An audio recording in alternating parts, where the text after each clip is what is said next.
Good evening and thanks for tuning in. I'm Ann Powell with the WJTS News. A Newburgh teenager is facing felony charges after a late-night joyride. Indiana State Police noticed a truck driving through a gas station parking lot on State Road 261 in Oak Grove in Warwick County just before midnight on Wednesday.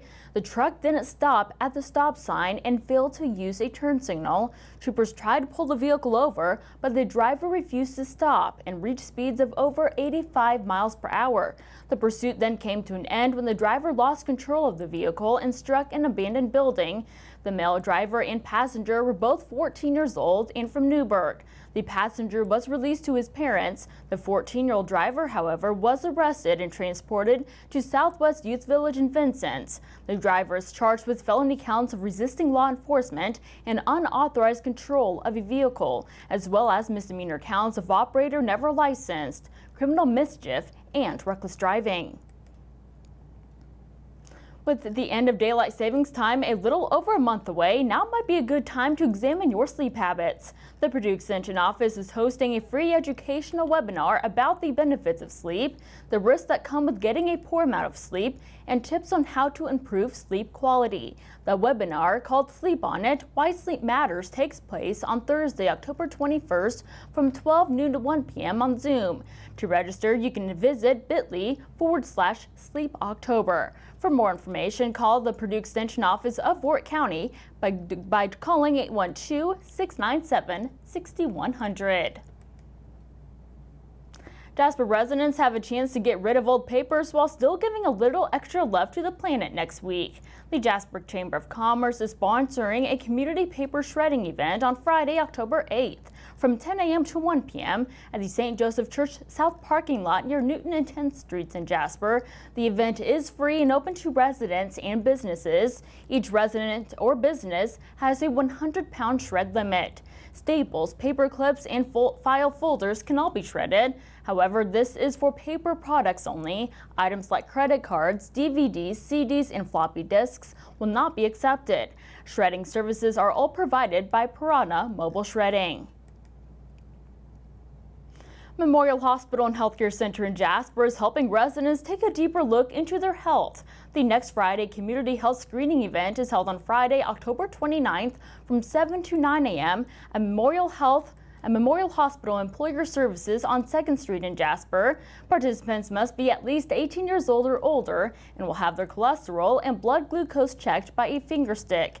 A 12-hour fast is required. However, you can still drink water and take prescribed medications. The cost is $25 and may be paid at the screening. Each screening will last for approximately 15 minutes and pre-registration is required. To register for the screening and for more information, please visit Memorial Hospital's website at mhhcc.org and scroll to the bottom of the page and click on classes and events. If you don't have any internet access, you can also register by calling the Health and Wellness Department at 812-996-2399 or toll free at 800-852-7279, extension 2399. Something new is brewing at St. Anthony next month. The Du Bois County Chamber of Commerce is hosting a ribbon cutting for Stay Brewed LLC at 5 p.m. Eastern Time on Friday, October 5th at 4273 Rolling Ridge Drive in St. Anthony. Store owners Craig and Lori Wire, Du Bois Strong, and the Du Bois County Chamber of Commerce Board of Directors will be in attendance. Attendees must all follow all COVID-19 safety guidelines as recommended by the Du Bois County Health Department. Two upcoming changes in the U.S. Food and Nutrition Services Supplemental Nutrition Assistance Program could have an impact on some Hoosiers. The 15% increase that SNAP benefits that were provided by the American Rescue Act of 2021 ends on Thursday, September 30th. Benefits will increase due to the recent evaluation of the Thrifty Food Plan. Most SNAP participants will see a slight increase to their monthly benefit due to the updates occurring at the same time. A link to a sheet of frequently asked questions and more information is all posted on our website, WJTS.tv. It's almost a trend. Indiana Health Commissioner Dr. Christina Bach says the new coronavirus cases are down across the state for the third week in a row. Bach says that Indiana's positivity rate is below 10% for the first time in 3 weeks as well. Bach says that masking up kids and teachers get some of the credit, but she continues to say that the best way to lower the state's coronavirus numbers is for people to get their vaccinations.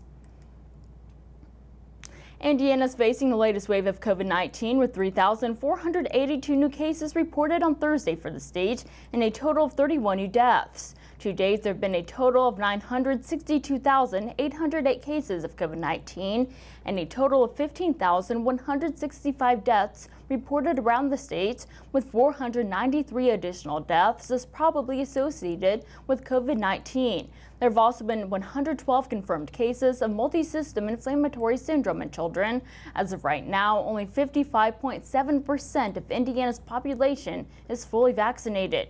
DuBois County saw 33 new cases and no additional deaths reported on Thursday. To date, there have been a total of 7,927 cases for the county, and 125 DuBois County residents have died from the virus. As of right now, only 59.4% of the county is fully vaccinated. For the surrounding counties, as of Thursday afternoon, Spencer has 13 new cases, with 52.4% of its population vaccinated. Davies County saw 12 new cases, with 37.2% of its population vaccinated. Martin County saw 8 new cases, with 41.5% of its population vaccinated. Lawrence County has 26 new cases and 3 new deaths, with 49.7% of its population vaccinated. Orange County has 6 new cases, with 49.7% of its population vaccinated. Pike County is reporting 21 new cases, with 43.8% of its population vaccinated. Crawford County has 7 new cases and 1 new death, with 46.9% of its population vaccinated.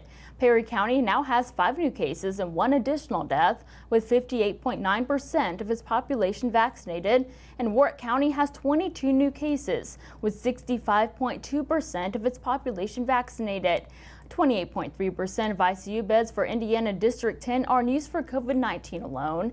The current recommendation from the World Health Organization, the Center for Disease Control, and the Indiana State Department of Health to help combat the COVID-19 virus is to get vaccinated. To schedule your first vaccine, visit rshot.in.gov, or you can find a complete breakdown of the COVID-19 statistics for the state of Indiana by going to coronavirus.in.gov. And stay tuned, weekly forecasts and sports with Kirk Gooksell are still to come on the WJTS News.